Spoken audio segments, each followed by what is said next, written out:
José Saramago, Premio Nobel de Literatura en 1998, dijo una vez que físicamente todos nosotros ocupamos un espacio, sea este nuestra casa, la calle o la ciudad.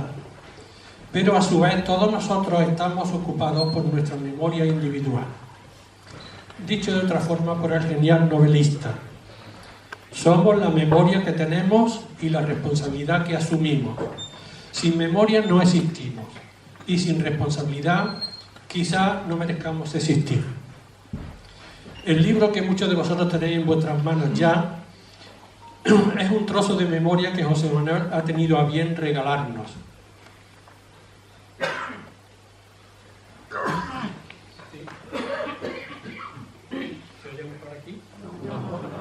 ¿Se oye mejor aquí?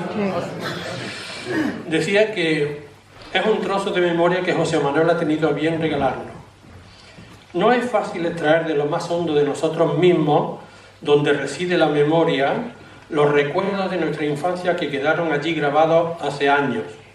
Pero como nos dice Saramago, la responsabilidad nos lleva a asumirlo, por dolorosos que algunos recuerdos sean. Y la generosidad, como es el caso de este autor, nos obliga a compartirlos.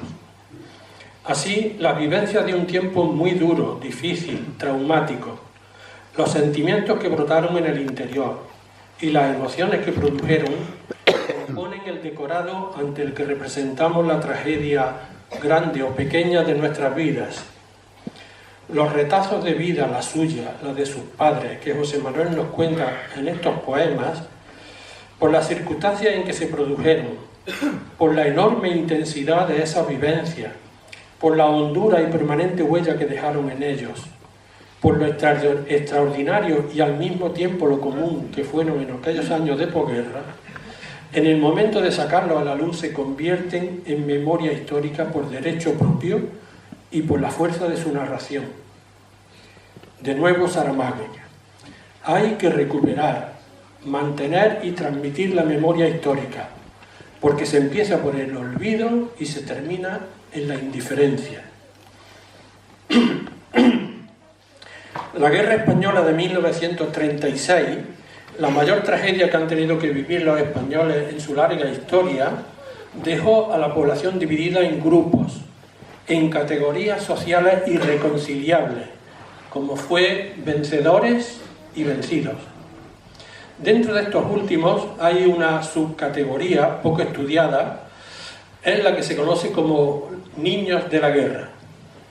En ella están los niños que murieron en los bombardeos, los que tuvieron que evacuarse con su familia a otros lugares, los que fueron trasladados a otros países lejos de sus padres para protegerlos, los que acabada la guerra y siendo de los perdedores fueron internados en orfanatos, los niños robados a sus madres y cambiada su identidad para darlo a la familia del régimen, etcétera, etcétera.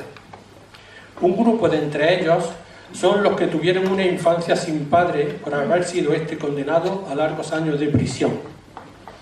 Teniendo en cuenta la situación de miseria y escasez generalizada en que quedó España tras la guerra, no es difícil imaginar la dureza de la vida de estos niños, que además de la miseria física, de la tragedia interior que vivían, sabían que estaban señalados en la sociedad, que portaban sobre sus pequeños cuerpos un estigma, un San Benito.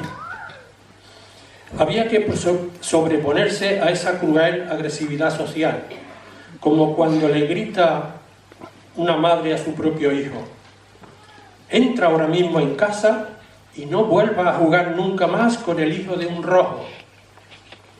Son palabras de una madre malena. Y las otras madres, inyectando orgullo y dignidad a los suyos, decían: si alguien os dice que papá está en la cárcel, le contestáis que no es por robar o matar, que es por sus ideas. ¿Y cuáles son las ideas de mi padre para que le hayan robado su libertad y a mí me hayan quitado su presencia y su protección?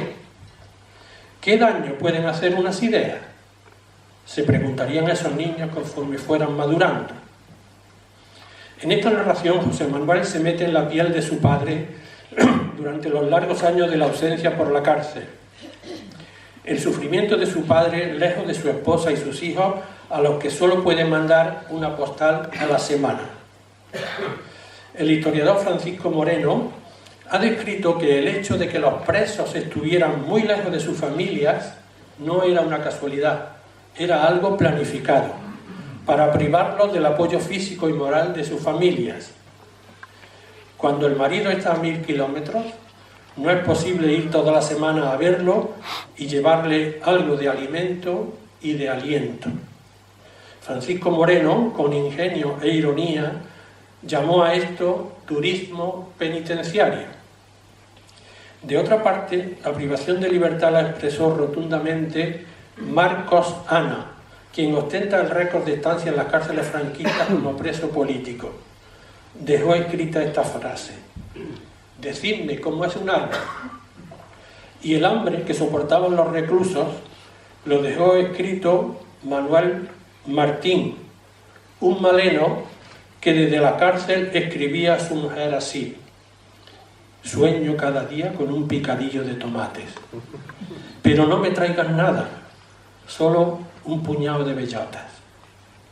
Estos versos nos develan alguna vivencia de la esposa y madre que, sola ante la adversidad, soportando la pesada carga de ser a la vez madre y padre, agarrándose a sus hijos como fuerza moral para seguir luchando en silencio, a veces siente el desaliento. Son estados de ánimo que apenas afloran, pero que, captados por los ojos de un niño, producen en él recuerdos imborrables que ahora aquí comparte con nosotros. Y a la vez de todo ello, la grandeza de una madre capaz de transmitir a su hijo esa seguridad tan necesaria, durmiéndolo en su regazo. Incontable ternura en medio de tanta violencia. Todo esto y mucho más, que resulta muy difícil de describir, caen como una pesada carga sobre la intimidad de un niño, que es realmente una personalidad en fase de formación, de maduración, de crecimiento, y que le marcará para toda la vida.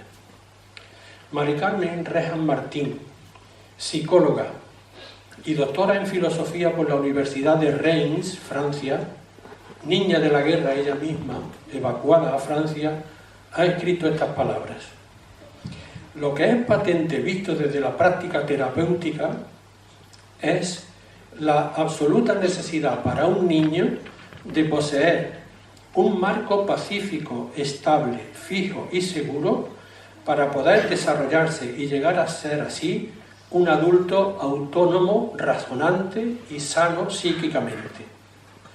Crecer en medio del tremendo colapso social que fue la Guerra Civil Española, como es lo vivido por los niños de la guerra, supone como vivencias un encadenamiento de violentos hechos y fenómenos que harán frágil sus vidas por el resto de sus días. Es vivir una multiplicidad de experiencias que se conjugarían duramente para hacer de ellas seres profundamente heridos por grandes sentimientos internos. Aquello les atormentaría incesantemente, pero además, indefectiblemente, ellos lo transmitirán a las generaciones que les siguieran. Casi no hay nada más que añadir a estas palabras. Nuestros niños de la guerra tuvieron una infancia traumática que los marcó para el resto de su existencia. Si fue para bien o fue para mal, ese es otro tema. Hay una foto de niños en la guerra española que resulta impactante, que por sí sola compone todo un tratado sobre los efectos de estos conflictos así. Es un grupo de niños que con 10 o 12 años están jugando a fusilarse unos a otros. Os invito a que lo busquéis en internet y a que reflexionéis sobre esta fotografía.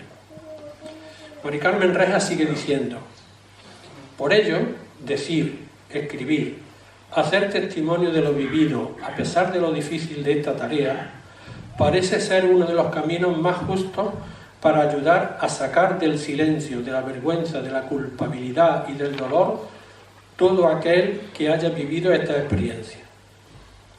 Sabemos que no se puede forzar a testimoniar y que ya muchos se llevaron a la tumba el enorme peso de sus pasados.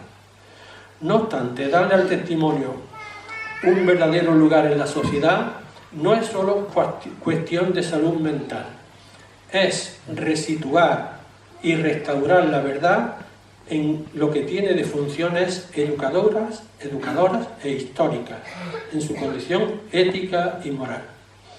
Esto es lo que hace José Manuel: decir, escribir, hacer testimonio de lo vivido, y que a poco que nos paremos a pensar, tendrá en cada uno esa función educadora e histórica, porque en estos versos hay un grito que cada cual percibirá de una manera distinta según su propia vivencia. El lector se verá impelido a escuchar el grito que nacerá en su interior a lo largo de la lectura. Eso sí, escúchelo en plena libertad.